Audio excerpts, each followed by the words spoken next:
एक बहुत सुंदर सोहर बहुत पुरान रचना गा रहल छी।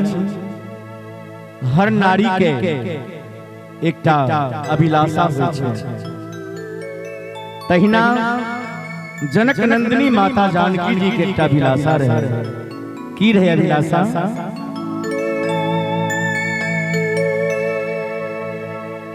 आहे पहिले पराना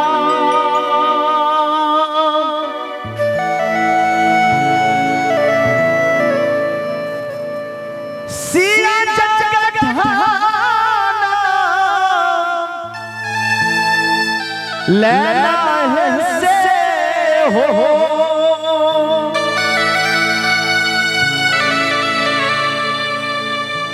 विधाना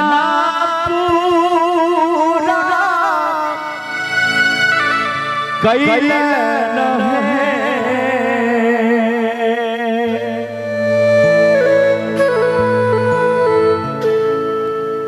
ललला रे मंगल स्वामी भगवान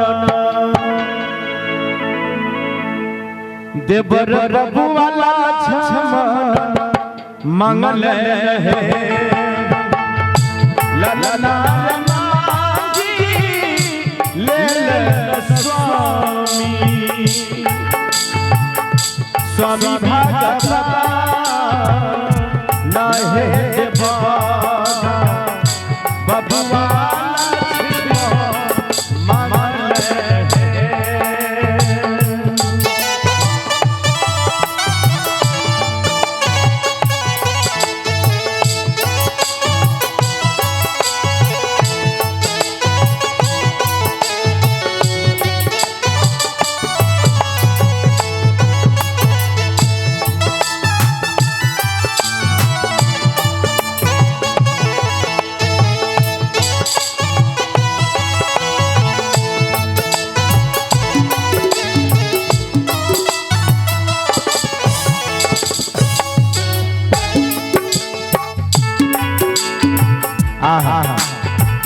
दोसर पराना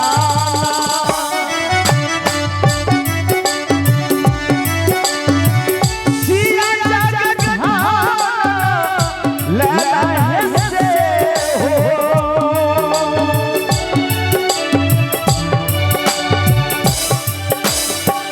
विधाना पूरा कैले से हो विधाना पूरा कैले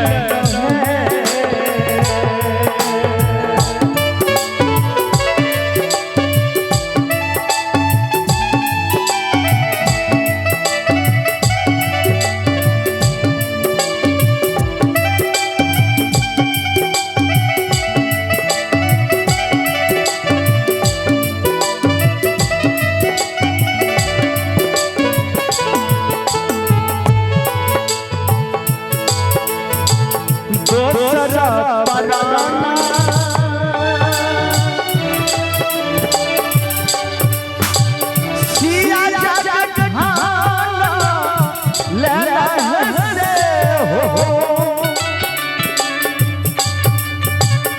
विधाना पूरा कैले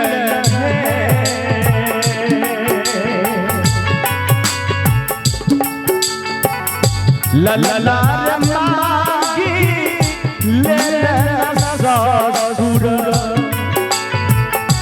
राजा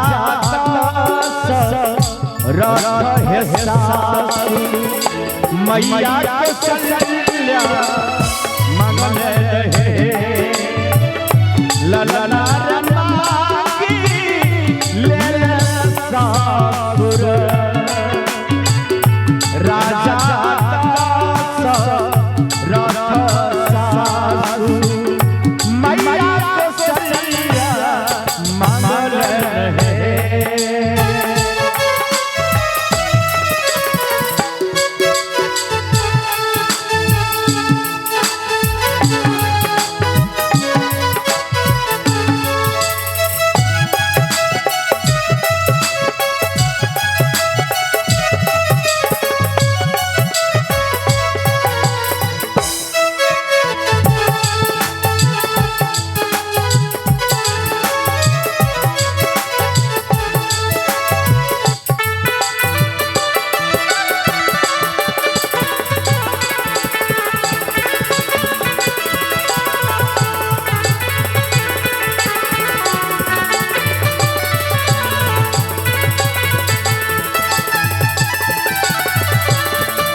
आहा माता जानकी जी पहिल प्राण पूरा करे छथिन, दोसर प्राण पूरा करे छथिन, आ तेसर में तेसर प्राण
विधना पूरा कैले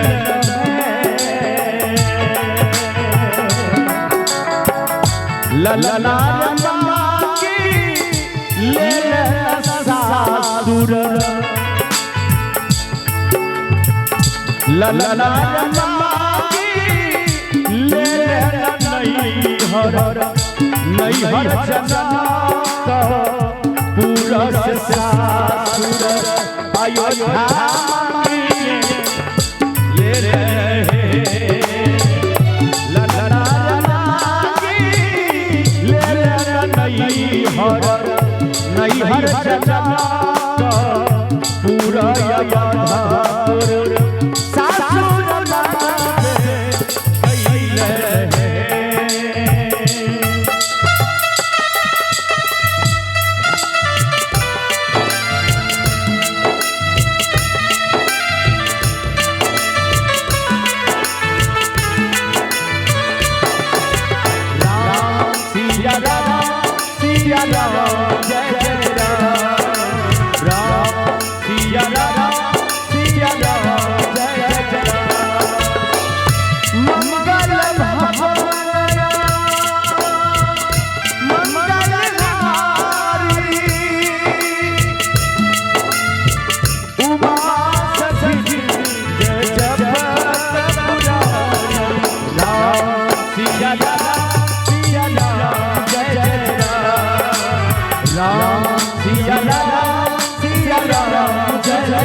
अंत में बड़ा सुंदर भाव कवि के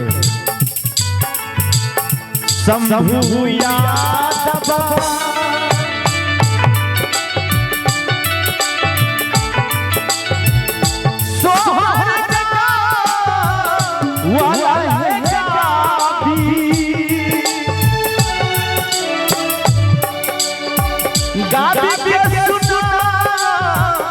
वाला हो भैया गाबी सुनी के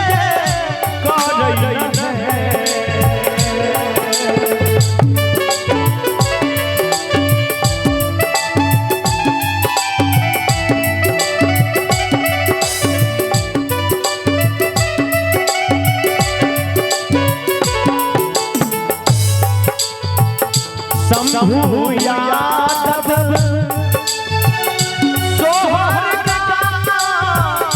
वाला है गाबी गाबी के सुननी पे करना है। एक बार सब गोटा दोनों हाथ उठाए जी जी जी। हमारे वीडियो वाले भैया इधर फोकस करिए तो दोनों हाथ उठाएंगे जी जी। सभी भगवान के लिए दोनों हाथ उठाएंगे जी जी। दोनों हाथ उठा के ताली देंगे सभी आदमी। हल्ला ला ला रे भैया लियो ने प्यार महलिया सोहरा बोले ला ला रे सब भैया लियो ने प्यार महलिया सोहरा